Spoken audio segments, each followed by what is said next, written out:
Olá pessoal, tudo bem? Aqui é o professor Juliano. Vamos para mais uma videoaula que vai ficar disponível para vocês aí no nosso canal. Eu espero que vocês gostem. Aí nós vamos começar aí já a falar um pouquinho a respeito dos tiristores, tá? Que nós vamos estudar aí durante esse semestre. Então, o que é o tiristor, né? Ele é uma família de componentes semicondutores que a gente chama de semicondutores multicamadas. Então, o que acontece? Ele opera em regime de chaveamento, então ele vai ter várias estruturas que a gente chama PN-PN, né? 3 ou mais junções semicondutoras, tá? Então ele vai ser ele é um pouquinho diferente do diodo e do transistor lá, né? Que vocês já devem ter visto alguma coisa lá em eletrônica 2 aí, né? Porque nós vamos ter várias junções aqui, né? E a gente vai trabalhar essas junções de acordo com a nossa necessidade, tá bom? Aí aqui, né, o que acontece, né? Para a gente poder fazer a condução desses carinhas aí, a gente vai precisar, que a gente chama de um dispositivo de controle. Então nós vamos ter um terminal, que a gente chama aqui, para fazer o controle de quando conduzir e de que forma vai ser essa condução, tá? Cada tiristor tem características específicas de condução, tá? Seja por corrente, seja por tensão, né? E aí nós vamos falando isso aí durante o curso aí, tá? Aí eu deixei aqui uma explicaçãozinha, depois vocês dão uma lidinha aí. Aí aqui, né, eu coloquei 2 exemplos de tiristores, mas nós vamos falar de vários outros aí, tá? Quais são os tiristores mais comuns aí que a gente encontra? O JT, que é um transistor de íon de junção, tá? Ele não é bem um semicondutor, mas ele entra nessas características aí, tá? O SR, o TRIAC também. Aí depois nós temos aí alguns semicondutores especiais, como o IGBT, GTO, entre outros aí, que a gente vai explicando para vocês aí durante o curso, tá? O DIAC. Aí o que acontece? Cada um, né, ele vai trabalhar em determinadas regiões aí, tá bom? Então nós vamos ver aí as formas de acionamento, tanto em corrente contínua quanto em corrente alternada, qual é melhor, qual é pior para determinada aplicação, né? Porque daí entram vários fatores aí, né? A tensão, a frequência, né?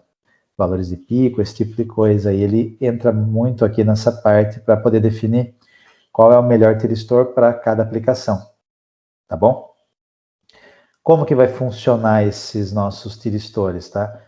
Aqui eu coloquei o exemplo aqui, tá? Então aqui, como que ele vai funcionar? Igual eu comentei, né? Nós temos aqui, né, temos aqui as junções PN, PN. Se a gente lembrar da teoria do diodo, né, o que acontece? A gente tinha o diodinho lá, a gente tinha a condução da corrente do positivo para o negativo, do anodo para o catodo. Para ele fazer a condução, o que acontecia? A gente tinha a junção P, que era de um material, e a junção N de outro material. Quando a gente aplicava uma diferença de potencial aqui, uma tensão, o que acontece? O elétron, né, que estava livre aqui, o que ele vai fazer? Ele vai vir para cá. Porém, ele tem que romper aquela barreirinha que tem aqui, que a gente chama, né, que a gente vocês chamavam de lacuna. Então, nós vamos ter que romper essa barreirinha aqui. Qual que era a tensão que a gente precisava para romper essa barreira? Aquele clássica tensão lá de 0,7 volts. Tá? Então a gente tinha que romper essa barreira para daí sim a gente começar a condução de corrente nesse sentido aqui. Aqui, quantas junções que nós temos? Nós temos 1, 2, 3 junções, né? Então, se a gente precisar romper para romper essas lacunas de 0,7 volts em cada uma, tem caso que a gente ia ter que aplicar uma tensão muito elevada aqui, e eu acabaria danificando o meu componente, né? Então, qual que foi a forma que eles descobriram que a gente consegue trabalhar isso de uma forma melhor? Através a gente chama de gate, o gatilho. Então, o que acontece? A gente envia a gente inicia os pulsos aqui, né? A gente inicia a condução dos elétrons de um ponto, daí depois ele só tem que vencer algumas outras barreiras aqui para realizar essa condução. Essa que foi a grande jogada da invenção dos tiristores, né? Que eles viram, né? Pô, a gente consegue limitar, com um componente, a gente consegue limitar em 0,7 volts. Aqui agora eu consigo controlar, né, o quanto de corrente ou de tensão vai circular aqui, ou até quando isso daqui vai circular, apenas controlando o nível de tensão ou de corrente que eu estou injetando aqui, ó.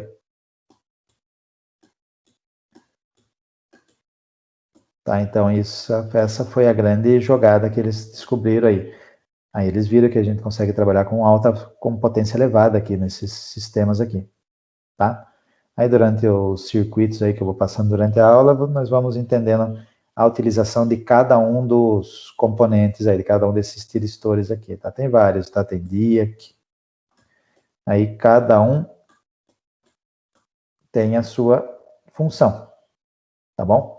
O primeiro que nós vamos falar é esse carinha aqui, ó, o transistor de unijunção. Tá? Ele é usado bastante para fazer o controle de outros tiristores. Tá? Então, ele é chamado de UJT, tá? Também. Ele é um transistor que a gente chama que ele tem dupla base. Então, aqui, vamos dar uma olhadinha aqui na estrutura física dele. A gente tem aqui, né, base 2 e base 1, e a gente tem o ponto aqui de controle, que é o emissor. Tá? Ele é um pouquinho diferente disso que eu expliquei para vocês, tá? Mas eu preciso passar ele aqui para vocês, porque mais para frente nós vamos usar esse componente aqui para fazer um controle mais fino dos nossos tiristores, tá? Então, qual que é a estrutura dele? É desse jeito aqui, a gente tem essa junção N com essa junção P. Como que é o símbolo dele? É esse símbolo aqui. Então, toda vez que você visualizar esse símbolo aqui, lembra que é o nosso transistor de unijunção, o JT. Tá ok? Então, o que vai acontecer aqui? Um dos terminais é chamado de emissor e é do tipo P. Entre as extremidades, nós vamos ter os dois canais aqui, as duas bases. Então, a gente vai chamar de base 1 e base 2. Tá? Aí aqui, né, entre essas extremidades, tá, eu deixei escrito aqui, mas o que acontece? Só diminuir o zoom aqui. A gente tem os valores aqui de resistência que a gente consegue medir para verificar se o JT ele está ok ou não, tá? Esse parâmetro aqui a gente chama de resistência entre bases, que é o RBB, tá? Dá até para medir no laboratório lá, inclusive, tá? Então, o que a gente faz? A gente conecta uma ponta de prova aqui, outra ponta de prova aqui no nosso ohmímetro, né, lá no multímetro, na escala de resistência, e vamos medir esse valor de resistência. Um valor adequado para trabalhar tem que estar compreendido entre 5 e 10 kΩ. Tá? Qualquer valor fora disso é melhor a gente estar trabalhando com outro componente, tá? Ele pode estar danificado. Tá? Como que ele funciona, né? Eu teria uma fonte de alimentação aqui somente para o emissor, que eu vou enviar aqui a minha tensão, e a conexão seria aqui, ó.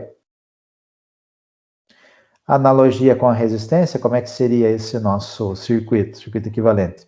Seria desse jeito aqui, ó. Então eu tenho essa tensão VE, eu vou ter a nossa queda de tensão aqui de 0,7 volts, como se fosse um diodo comum, e eu teria que essas duas resistências aí, ó, RB1 e RB2.